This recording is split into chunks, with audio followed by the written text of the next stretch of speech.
Alors, concernant le fond, alors ce qu'il faut savoir, c'est que ici, l'idée était d'utiliser une texture, ou plutôt un matériau, donc le bois. Donc, bon, ce qui m'a le plus influencé là-dedans, c'est-à-dire qu'au début, quand on commence à travailler, très souvent, on n'a pas les idées qui tombent forcément comme ça, on n'est pas vraiment très sûr de ce qu'on a, sauf si on a un concept très fort au départ.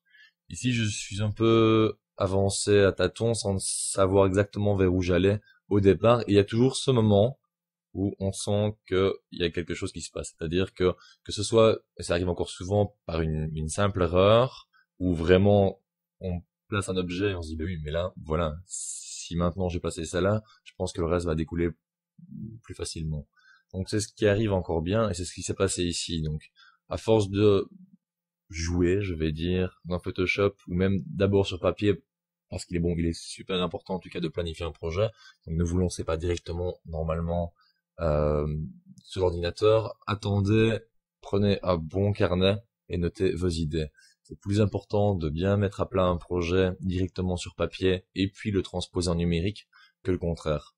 Parce que bon voilà, le problème ici serait que voilà, vous commencez, vous arrivez sur Photoshop, vous vous dites bon bah c'est parti, et puis là c'est la panne directement, vous n'avez rien pensé avant.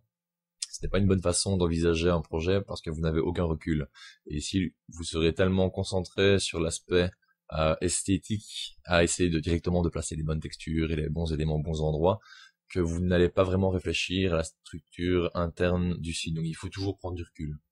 Donc ce que j'ai fait ici, c'était créer un fond avec ces textures de bois qui est en fait une répétition d'un petit morceau qui se trouve ici via l'utilisation des motifs. Donc ce que je vais faire, c'est créer un nouveau calque, mettre le fond,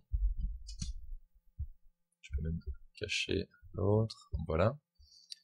Ensuite nous allons aller dans édition, remplir, et là vous avez la possibilité de prendre un motif, ce que j'ai fait. Vous avez une liste de motifs prédéfinis dans Photoshop qui sont vraiment de mauvaise qualité. Bon ben l'habituel remplissage, je ne sais même pas si c'est un nom d'ailleurs. Mais bon, c'est pas celui-là qu'on va utiliser. Pour ma part, j'ai utilisé un autre. Hop, c'est une texture de bois. Alors vous allez me demander où on peut trouver cette texture. Alors ça tombe bien, c'est que je vous la fournis. Donc vous pouvez la trouver dans les ressources du DVD. Donc cette texture de bois hop, se répète très bien et on ne voit pas les jonctions. Si on regarde bien, on voit quand même qu'il y a un motif qui se répète, mais ce n'est pas flagrant, surtout qu'on aura le contenu par-dessus au final. Donc voilà comment créer notre fond, mais comme vous voyez, ce n'est pas exactement le même. Alors comment obtenir le même résultat?